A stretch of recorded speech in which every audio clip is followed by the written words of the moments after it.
नमस्ते छात्रों, मैं पवन फुलाने आप सभी का कक्षा 8वीं में हार्दिक स्वागत करता हूँ। आज हम देखेंगे हिंदी सुलभ भारती में अपना पाठ वारिस कौन, जिसकी लेखिका है विभा रानी।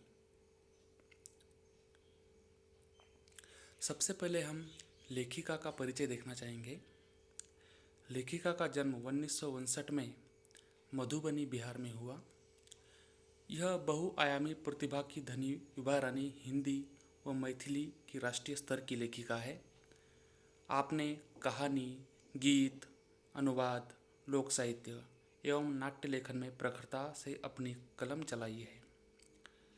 आप समकालीन फिल्म, महिला व बाल विषयों पर लोकगीत और लोक साहित्य के क्षेत्र में निरंतर काम कर रही है। इनकी कुछ प्रमुख कृतियाँ हैं: चल खुसरो घर अपने, मिथिला की लोक कथाएँ, गोनू झा के किस्से, यह उनका कहानी संग्रह है। अगले जन्म मोहे बिटिया न कीजो, ये उनका नाटक है। समरथ, जिसे अंग्रेजी में कैन कहा जाता है, यह उनका द्विभाषी हिंदी अंग्रेजी का अनुवाद है। बिल टेलर की डायरी आदि इनकी कुछ प्रमुख कृतियाँ हैं। प्रस्तुत पाठ वारिस कौन, इस गद्य संबंधी में लेखिका ने हमें यह संवादात्मक कहानी बताई है, जिसके माध्यम से विभा रानी जी हमें बताने का प्रयास कर रही है कि हमारे पास जो भी है उसे प्राप्त करने के लिए हमें हर संभव प्रयास करना चाहिए, हमें समय का सदुपयोग करना चाहिए तथा हमारे पास जो भी साधन सामग्री उपलब्ध है उसका सदुपयोग करके हमें हमारा लक्ष्य, हमारा उद्देश्य साधना चाहिए। और जो ऐसा करता है वही जीवन में सफल होता है, ऐसा विभा रानी का कहना है। तो दोस्तों, यह हम इस पाठ में, जिस पाठ का नाम है वारिस कौन, इसमें एक राजा है जिसकी 4 बेटियां हैं और राजा अपने पश्चात अपना उत्तराधिकारी कितना सक्षम होगा, यह देखने के लिए अपनी बेटियों के साथ किस तरह से परीक्षा लेता है, यह बताया गया है। वारिस कौन, इस पाठ में हम विस्तृत देखेंगे। एक राजा था, उसके 4 बेटियां थी। राजा ने सोचा कि इन 4 बेटियों में से जो सबसे बुद्धिमती होगी उसे ही अपना राजपाट सौंपेगा। इसका फैसला कैसे हो वह सोचने लगा। अंत में उसे एक उपाय सूझा।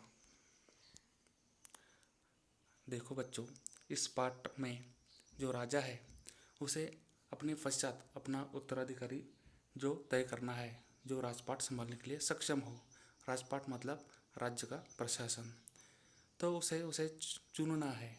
लेकिन मेरी चारों बेटियों में से कौन सी बेटी यह राजपाट संभालने के लिए सक्षम है, यह उसे देखना है। इसलिए वो सोच रहा है कि मैं किस तरह से मेरी बेटियों को चुनाव लूँ या उसमें से किसको चुनूँ कि जो राजपाट संभालने योग्य है। अंततः उसे एक उपाय सूझता है। वह चारों बेटियों को अपने कमरे में बुलाता है।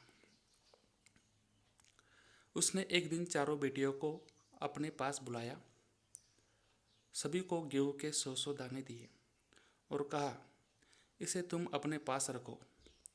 5 साल बाद मैं जब इन्हें मांगूंगा तब तुम सब मुझे वापस कर देना। गेहूं के दाने लेकर चारों बहनें अपने अपने कमरे में लौट आई।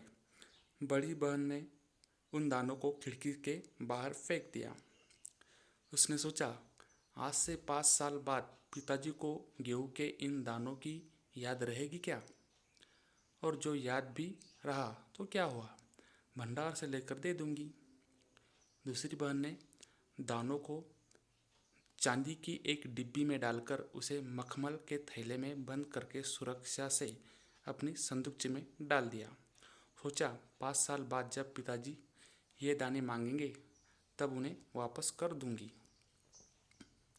तो बच्चों, यहाँ पर हमने देखा कि राजा अपने 4 बेटियों को अपने कमरे में बुलाता है और कहता है कि मैं आपको यह 100 दाने दूंगा और 5 साल के बाद मैं आपको इसे पूछूंगा, तब तुम मुझे इसे वापस कर देना। वे सभी बेटियां वो 100 दाने लेकर अपने कमरे में चली जाती है। सबसे बड़ी बेटी उसने उन दानों को लेकर खिड़की के पास आकर उसे फेंक दिया और कहा कि हमारे पिताजी जब इन दानों को मांगेंगे तो मैं उसे भंडार गृह से लाकर दूंगी। भंडार गृह मतलब जहाँ दाने का कोठार हो। और मेरे पिताजी को 5 साल तक यह बात ध्यान में रहेगी क्या, ऐसा वो सोचने लगी और उसने उसे खिड़की के बाहर फेंक दिया। दूसरी बेटी ने वह दाने एक चांदी के संदूकची में रख दिए। संदूकची मतलब एक पेटी। और उसने सोचा कि जब मेरे पिताजी यह मांगेंगे तब मैं उसे लाकर दे दूंगी।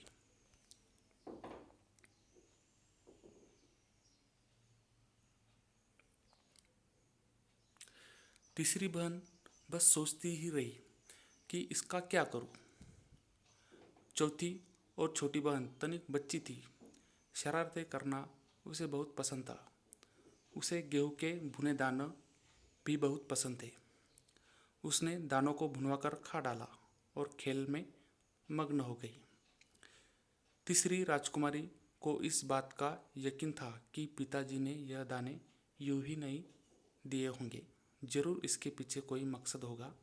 पहले तो उसने भी अपनी दूसरी बहनों की तरह उन्हें सहेज कर रख देने की सोची, लेकिन वह ऐसा न कर सकी। 2-3 दिनों तक वह सोचती रही। फिर उसने अपने कमरे की खिड़की के पीछे वाली जमीन में वे दाने बो दिए। समय पर अंकुर फूटे, पौधे तैयार हुए, दाने निकले। राजकुमारी ने तैयार फसल में से दाने निकाले और फिर से बो दिए। इस तरह 5 वर्षों में उसके पास ढेर सारा गेहूँ तैयार हो गया। तो देखो बच्चों, दोनों बेटियों ने तो अपने जो दाने दिए थे उसकी व्यवस्था अपनी तरह से की थी। तीसरी बेटी उसके बारे में सोचती ही रहती है कि मैं इन दानों का क्या करूं। चौथी बेटी जो थी वो बहुत ही शरारती थी। उसने वह दाने भुनाकर खा दिए। लेकिन तीसरी बेटी को यकीन था कि हमारे पिताजी ने ये दाने हमें यूं ही नहीं दिए होंगे, इसके पीछे ज़रूर कोई मकसद होगा, यानी कि कोई उद्देश्य होगा, तभी ये दाने हमें दिए हैं। इसलिए वो अपने दूसरी बहनों की तरह 2-3 दिन तक उसके बारे में सोचती रही। अंततः उसने खिड़की के बाहर एक जगह वह दाने बो दिए और समय पर उन दानों को अंकुर फूटे और एक अच्छी फसल तैयार हुई। और उसने उस फसल को तैयार करके वह दाने फिर से एक बार बो दिए। इसी तरह 5 साल तक उसने इसी तरह का अपना कर्म चालू रखा और उसके पास बहुत सारा गेहूँ तैयार हो गया। जब अंततः पिताजी उन्हें बुलाते थे कि 5 साल बाद जब राजा ने फिर चारों बहनों को बुलाया और कहा, आज से 5 साल पहले मैंने तुम चारों को गेहूँ के 100 दाने दिए थे और कहा था कि 5 साल बाद मुझे वापस करना। कहाँ है वे दाने? बड़ी राजकुमारी भंडार घर जाकर गेहूँ के दाने ले आई और राजा को दे दिए। राजा ने पूछा, क्या ये वही दाने हैं जो मैंने तुम्हें दिए थे? तो इस तरह से 5 साल के बाद वो अपनी बेटियों को फिर से अपने कमरे में बुलाता है और उन दानों का उन्होंने क्या किया इसकी चौकसी करता है। तो पूछता है कि मैंने आपको जो दाने दिए थे उसका आपने क्या किया? तो बड़ी राजकुमारी कहती है कि ये है वे दाने जो उसने अपने भंडार घर से लाए थे। हालांकि उसने वह दाने बाहर फेंक दिए थे। इस तरह से वह हर एक की चौकसी करता है। तो बच्चों, आज हमने इस पाठ में देखा कि राजा अपने पश्चात अपना उत्तराधिकारी चुनने के लिए अपनी बेटियों को गेहूं के 100 दाने देता है और कहता है कि 5 साल के बाद मैं आपसे ये दाने मांगूंगा, फिर आपको इसे वापस करना है। तो हर एक बेटी अपनी तरह से सोचकर उसका उपयोग करती है। बड़ी बेटी उसे फेंक देती है और सोचती है कि जब पिताजी मांगेंगे तब मैं उन्हें भंडार गृह से लाकर दे दूंगी, और वो ऐसा भी सोचती है कि यह बात पिताजी को ध्यान में रहेगी या नहीं। दूसरी बेटी उसे संदूक में रख देती है और जब पिताजी पूछेंगे तो उन्हें फिर से वापस लाकर दे दूंगी। तीसरी बेटी उसका उन दानों का सदुपयोग करके उन्हें बाहर बो देती है और उनकी जो फसल तैयार होती है उसे फिर से एक बार बो देती है। उस तरह से 5 वर्ष तक जो फसल उनकी तैयार हुई वो बहुत सारी थी, तो वो अपने पिताजी को देने का प्रयास करती है। और चौथी जो बेटी है वह दाने बुनाकर वह खा लेती है। तो बेटो, हमने आज इस पाठ में